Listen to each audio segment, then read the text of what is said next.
Hey everyone, welcome back to Let's Play Paper Mario. Before I start the recipes episode, which is this is what it is, I'm going to show you two things I haven't shown yet.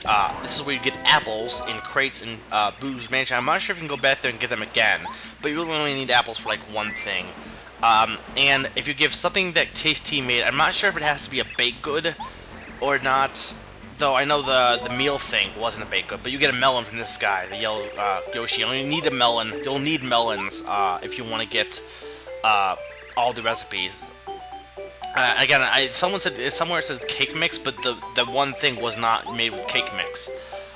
So yeah, basically I'm gonna show off what all the recipes and the two things or one thing that ideally I think is the best thing to use to make them. There is other options for some of these. Some of them, like the shroom stuff, the maple shroom, you have to use maple syrup and mushroom. But some of them do have some options. I chose the one I thought was the best, personally. So I thought I ended up deciding to show all these, mostly because for anyone that does want to complete all the recipes, I thought this would be a good thing to show people. Again, I guess you could easily just have a list, but like all the lists I've seen for recipes for Paper Mario, some of them were misleading. Like some of them weren't 100% accurate, and you know, showing it in a game that does show it 100% accurate because you're showing the actual game. And some of them are really badly organized. And then again, you have this whole video. You have to watch the whole video, but you can go to certain sections.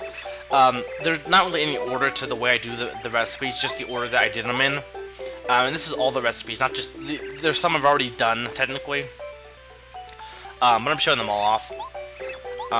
And yeah, some of the items you'll need to have for this are like the iced potato. You get that at the Shiver Stien or Toad House.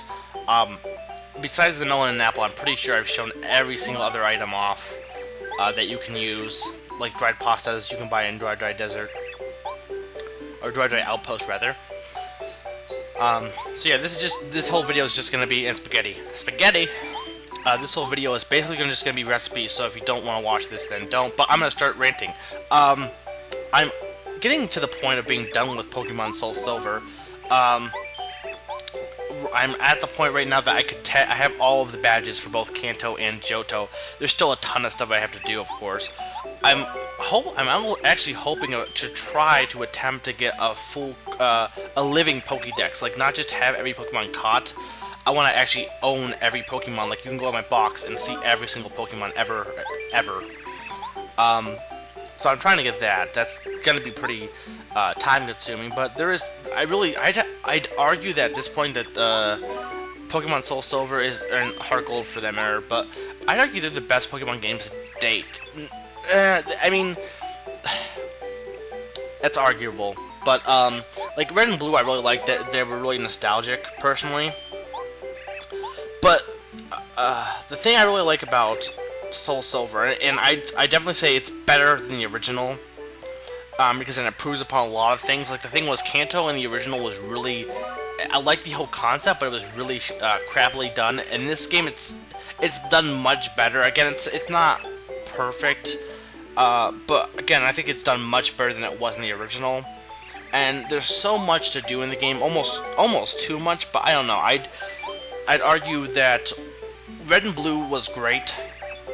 And they're still probably my personal favorites, but they did have a lot of faults. A lot of that had to do with some of the technical stuff.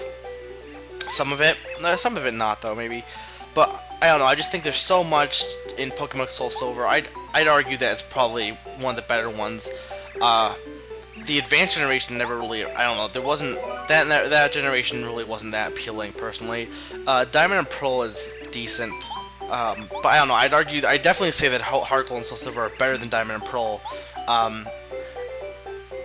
I'd make the case they are the best games to date, but I don't know.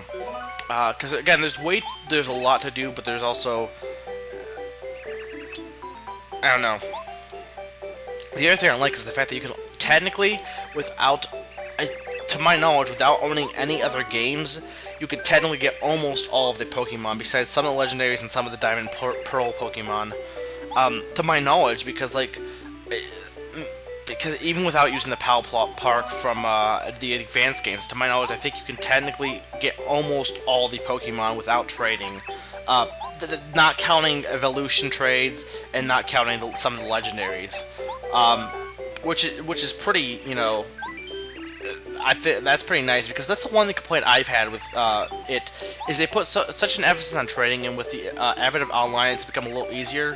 But there's such such a thing on trading, and you know, yeah, you can make disadvantages to that. I mean, people, I kind of want to try and get all of the Pokemon myself without trading other people and stuff, and they've almost made that impossible with trade evolutions, and the fact that, like, you have to own, in Diamond Pearl, you had to own the Game Boy games to get certain Pokemon, or you have to trade with someone, and what are people going to do? Instead of buying, if they don't own it, buying the Game Boy game and then putting it in, they're going to trade it with someone else. Because I really don't think it's fair for Nintendo to ask us to buy money for games we don't own just to get all of the Pokemon. Now then again, you don't need all the Pokemon, but I mean, that's my thing is, it's nice that they included more Pokemon in Heart Gold and Soul Silver, personally. Or the fact that you can obtain more Pokemon. And there's just a lot of things about it that are just well done. The other thing I really like is they have the whole, Game Boy sounds that allows you to play it with the original Game Boy sounds. And the remixes are really great as well, but the original sounds just sound great too. And it's like, something that I just always am a fan of is the fact that Nintendo's sound chips, besides the Game Boy Advance, but most of Nintendo's sound chips just really do sound great. I mean, the 8-bit NES, the 8-bit Pokemon, or just Game Boy, SNES, Nintendo has always had really great sound chips. Besides the Game Boy Advance, I don't really like the Game Boy Advance's sound chip, but like you compare it to like the Genesis and stuff like that, their sound chip was always inferior, at least in my personal opinion. I guess it also depends on taste, but not literal taste. Because you don't taste sound chips. That's bad. I've always really liked the sound of Nintendo's sound chips. I mean, the thing is, yeah, you have all this orchestrated music, it sounds great, but Nintendo's sound chips, there's just a certain quality of them that just really makes them sound really pleasing to the ear. And we also got, again, this is basically the rest. I'm cooking and I'm talking about Pokemon for the entire episode. Who cares? We got, most of it's self-explanatory anyway, you can see what all the stuff is. So yeah, basically I'm ranting for the people who don't want to look at all the recipes. We got more information on Pokemon Black and White.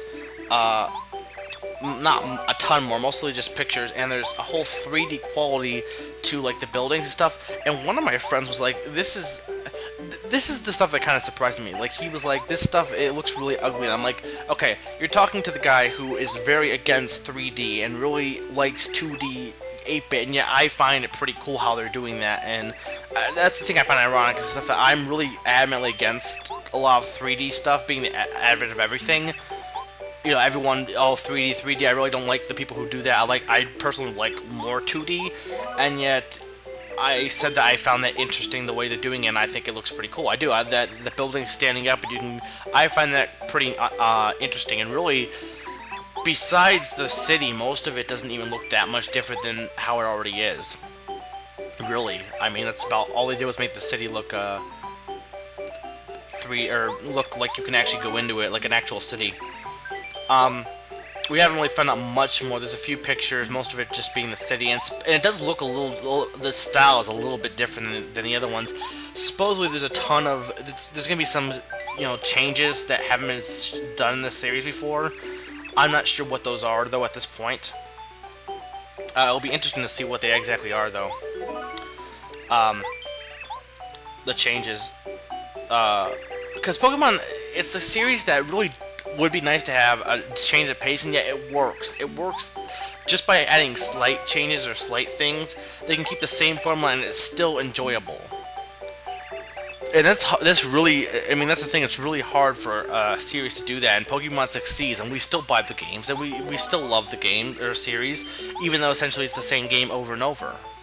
And just by adding very slight things, they can still make people spend money on a game that's basically the same thing over. That's really, it's almost amazing at how they do that, to an extent.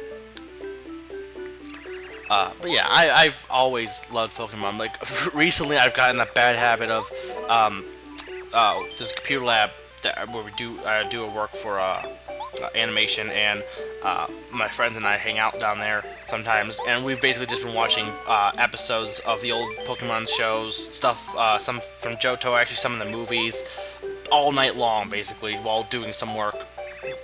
Minimal work, but some work. And it's just enjoyable to watch. I mean, Pokemon is just something that you get really addicted to, and yet you're happy that you're addicted to it. But that's really all the time I have. So, hope this has been useful for anyone who really does, like, need help with the recipes. It's been Maker Thunder reminding you, cook now.